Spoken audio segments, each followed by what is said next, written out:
Welcome to Dr. Odd's Bike Surgery. This is a programme on men and motors where I take a look at the problems that you, the viewer, are having with your bikes. My guest this week is Kevin Beadle from Solihull, who's brought his 550 Honda up for some steering head bearing work. So here we are on the bench. The first thing I'm going to suggest, Kevin, let's get the tank out of the way because we're going to be working up this area and I don't want to scratch this beautiful original paint. So to get the fuel tank off, we have to open the seat first, am I right? Yeah, well, we need to take the fuel pipe off here. I've done this a couple of times for some other jobs. Right. So if I get the fuel pipes down, there are two actually on this, one to each of a pair of carburetors. Right. That's quite unusual, isn't it? Normally a modern bike would have just one fuel feed. Is that the way they do it? Yeah. That's one off. And that's the other. And then if we open the saddle up. So now all that's holding the tank on really is this rubber strap at the back here. There's no bolts, which makes it really quick. So I just loosen that strap and then it just moves backwards. Moves backwards first. You need to be careful not to scratch this. Beautiful.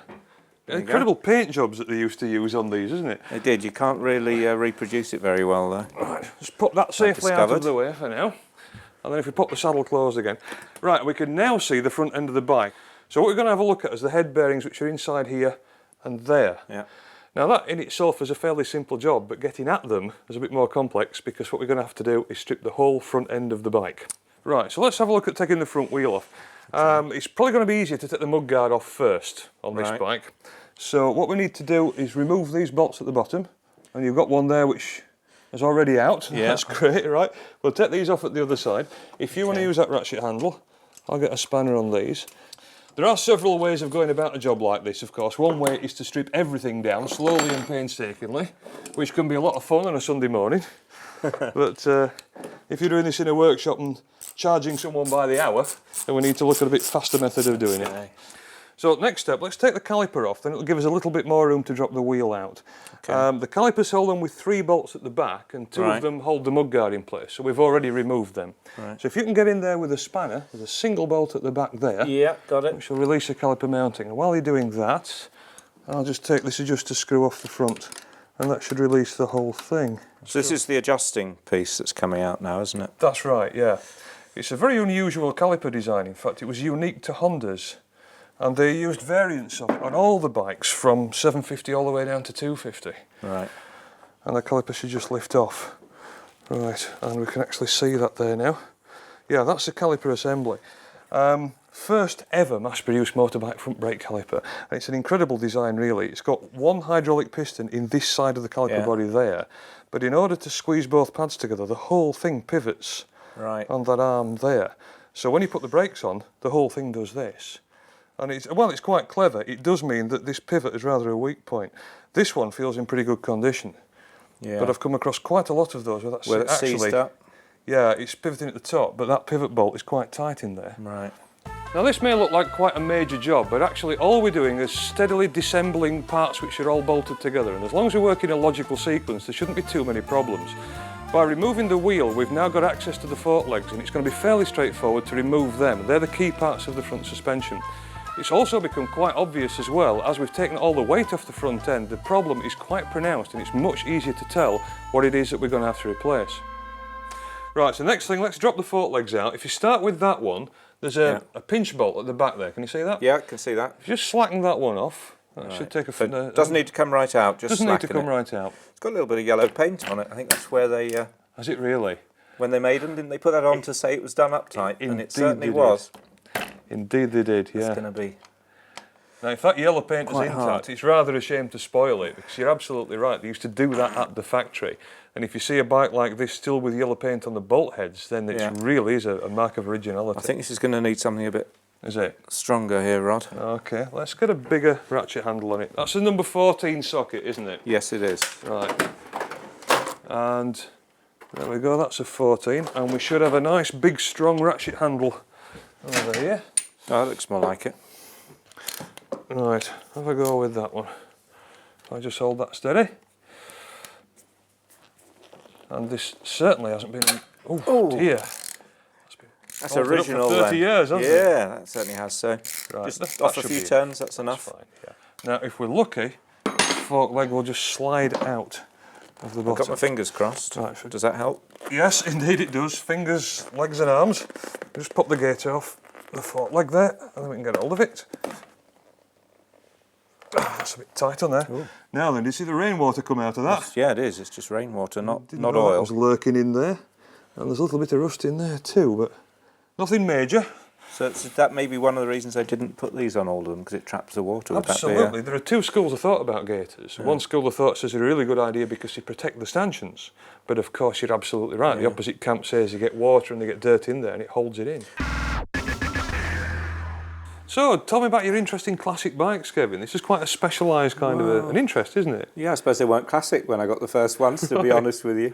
Got my first bike when I was at school, just for transport, and right through college I had a whole series of mainly Hondas. Right through the winter, through the bad weather, everything else, but it's just transport. But you know, you get the bug, don't you?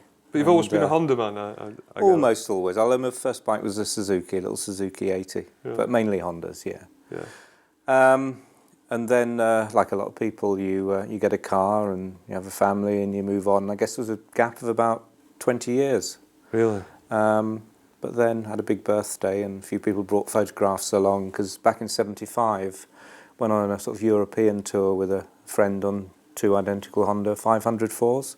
Really? That's almost the same model, isn't it? Exactly, yeah. We got all over the place. Got to Istanbul. I can claim I've been to Asia on a bike, because if you cross the bridge, you're in Asia. Didn't like it much, so I turned around and came back again. Fantastic. How old were you when you did that? Sorry, if that's not too personal a question. No, I was 22. Wow, that's quite an adventure, isn't it? Yeah, so then when people reminded me I was getting older, and I went searching for the same bike. And you've got other bikes at home as well, I believe? I've got a 250, which in a weak moment last year I bought and decided to restore. It's been christened Rusty by the family. Is that because it is? Exactly. But I've worked on that through the winter, and all the bits I never used to want to take off the bikes when I relied on them and transport, I can play with it now and do that. So one day that'll be running, I hope. Right, if I hold that gaiter up, if you get hold of the fork stanchion there and twist it and pull, hopefully that will now just draw out of the yokes. These do sometimes put up a wee bit of a struggle, but this one is playing ball with us today. Right, and again you can see surface rust. Yes, quite a lot. That was behind here. Sure. Doesn't matter. So that's just cosmetic here? That's just cosmetic. As the suspension works, the fork leg goes like that, and the bit that the suspension works on is this surface here. So as long as that's in good condition, this doesn't really matter. Right, so let's just take these handlebars off. They've got to come off anyway. Yeah. So if we just slacken these 4 bolts off. And do you have a 12mm socket there? No, I thought I had. It's a 13. I'll go and have a look in the drawer. There should be one. Perhaps I've left it on there. That's the one. It's on there. Right. And these 4 bolts just clamp the handlebars onto the top yoke. Actually, on this bike, they also hold the warning lights on, which is a rather nice period touch. But with those out, whoa, there we go. And this is where we start to get lots of loose bits. And this is why we've got a nice pink fluffy blanket to hold everything together. Okay, is that coming out all right? Yep, they're fine. Quite long bolts, these. Yeah, they go all the way through into the top yoke. And I know when it goes back together, I read it in the shop manual, I think you either do the front ones or the rear ones first, and then it clamps it down from the other side. Yes, that's right. There's a particular way they advise doing it. Yeah, I would always clamp these from the front and then the rear ones. Right. But you frequently find there's an arrow on the clamps that tells you which one to do. Having said that, I think Japanese designers were perhaps just a little bit too obsessive about making sure they had an assembly order for everything. Sure.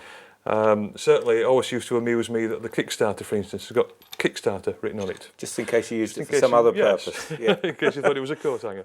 Right, if we just pop these bolts out of the way, so we don't lose them. And now, if we lift that clamp up and the handlebars should just lift out, like that. Now, of course, what we do still have is lots of cables and hoses and pipework, which is holding everything together. But I can now get access to that nut at the top. What about the brake master cylinder now? Can that go horizontal without leaking, or is that a problem? Yes, it can. It doesn't want to be left like that. No. It can be put upside down, really, for the few, for the half hour or so that the bike's going to be apart. If you left it upside down for months on end, you'd have problems. You'd have to re-bleed all the hydraulic system. But they're quite tolerant of working at different angles for a short period of time. Join us in part 2 when we try and put all this lot back together. Welcome to part 2. My guest this week is Kevin Beadle from Solihull, who's brought his 550 Honda up for some steering head bearing work. How do you think the job's going so far, Kevin? Well, it's a bit scary, isn't it, seeing it all coming apart? But you know, I've read it in the books, but it's good to do it here with somebody who knows what they're doing. And oh, thank you. I'm pleased to hear that. So far, I'm happy. It's going really well. It looks like pretty drastic surgery, doesn't it? When you get all the front end. Yeah, it suddenly doesn't look like a bike anymore at one point, does it? How did you feel when the big hammers came out and we started bashing bits out of the frame? Well, that's probably the worst bit. But no, we're there now, so I think we can start putting it back together again. I'll be a lot happier then. Sure. Right, and a bit more this side. We could do with 2 rubber hammers for this, really. We could, yeah. Should be hitting this in unison. Or even in harmony. Oh, here we go. There she goes. It's really moving now. Right. Hopefully we can lift that yoke off. Very nearly. That's still just a wee bit tight, isn't it? Any fingers? That's it. Right, now all this assembly we need to just swing aside, and again watch out for the cables and such. Right, there we go, we're nearly there now. This doesn't look a bit scary, does it? Just a lot. Okay, just be careful. We've got things dangling on cables now. We've got delicate things like speedos, ref counters, some of which is irreplaceable. Right. We need to make sure that nothing gets bashed or scratched. Right, on here now, we've got the winkers, which are captive on the headlamp brackets, and that headlamp bracket is moving, so that's encouraging. What I want to do is slide that headlamp bracket off. We're going to have to disconnect the wire for the winkers to do it. Okay. Unfortunately. Well, that's inside the headlamp. That's inside the headlamp shell.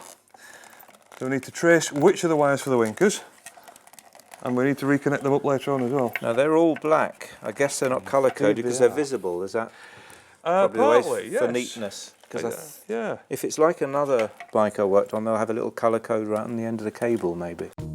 If you have access to a digital camera, it's a really good idea to take lots of pictures when you're dismantling something like this. Look at the problems we're having struggling with the wiring in the headlamp shell. Now, lots of people are frightened to death of this kind of coloured spaghetti, and it's a scare that you're not going to get everything back together properly.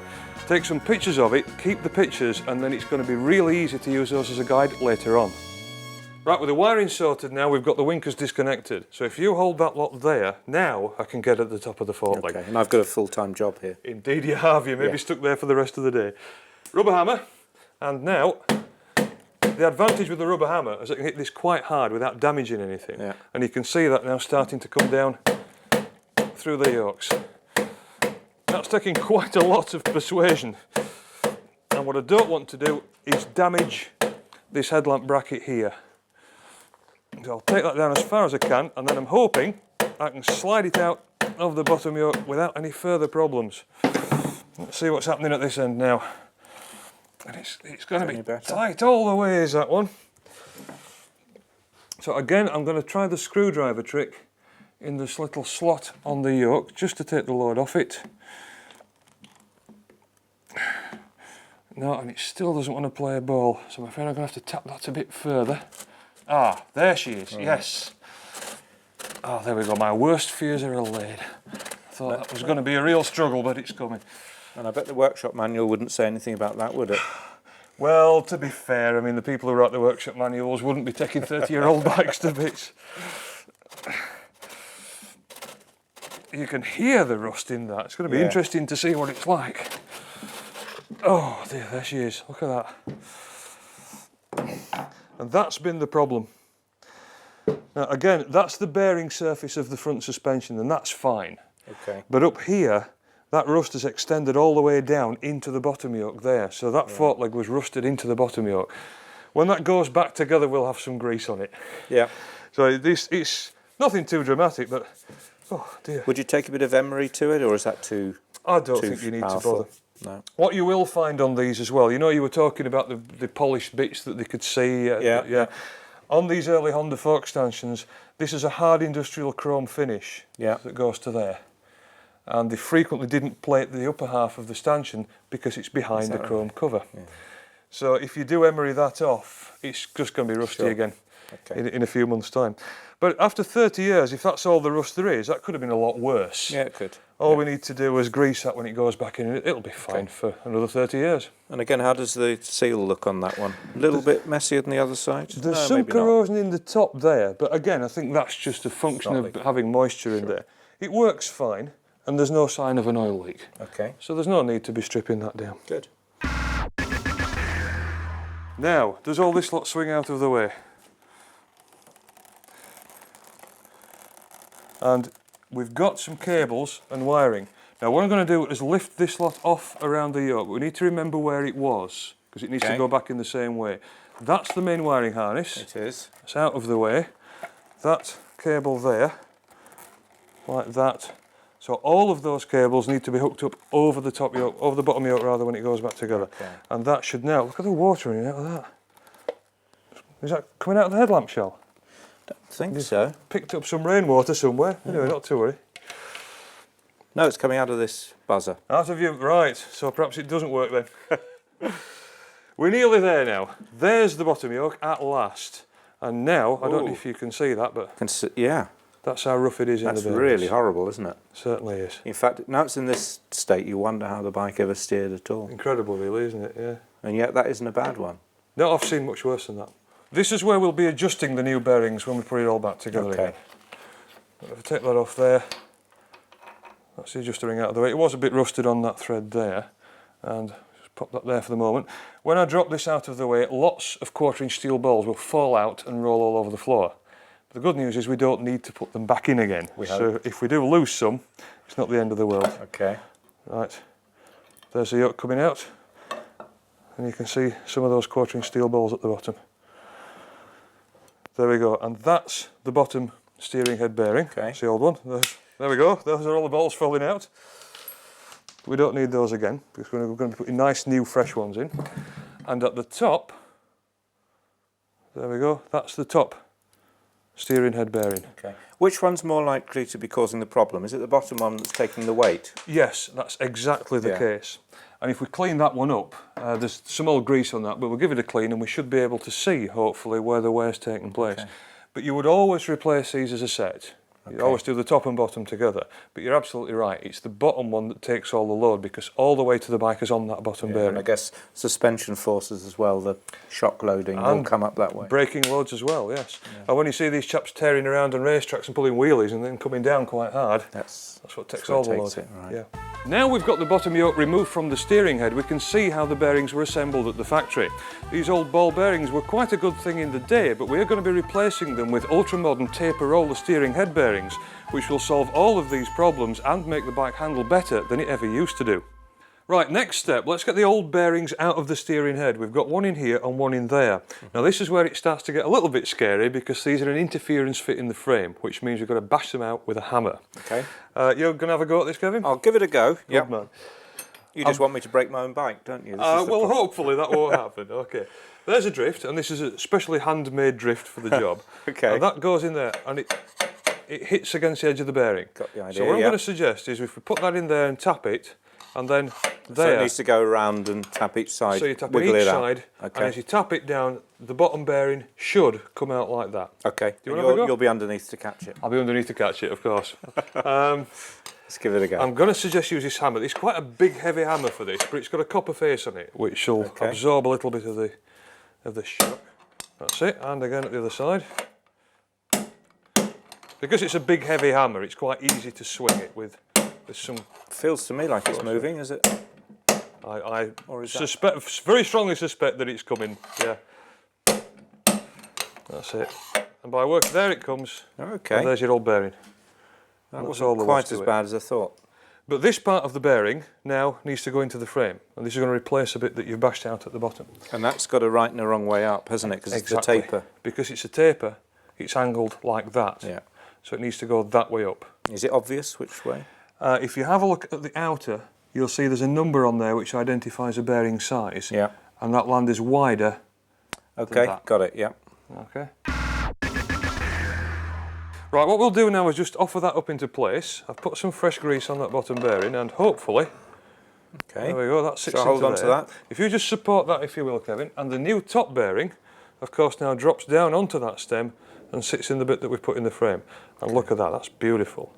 Now you'll see on here there are two different threads. Yeah. The first thread, in other words the lower one, takes this adjuster ring. And that goes on first and spins down. The top thread takes a big chrome nut off the top of the top yoke. And the function of that ring there is to preload the bearings. So if it's too slack, the thing will rattle about. Yep. And if it's too tight, it'll bind and become stiff. Okay. The ideal condition for that is to have 0 preload. Okay. So there's no load on the bearings and they're free to turn. But then when you tighten up the top nut, will that tend to squeeze this? Yes, it shouldn't do, but it always does. Right. So what I'm going to suggest is we set that up just by hand for now, so that feels more or less okay. Okay.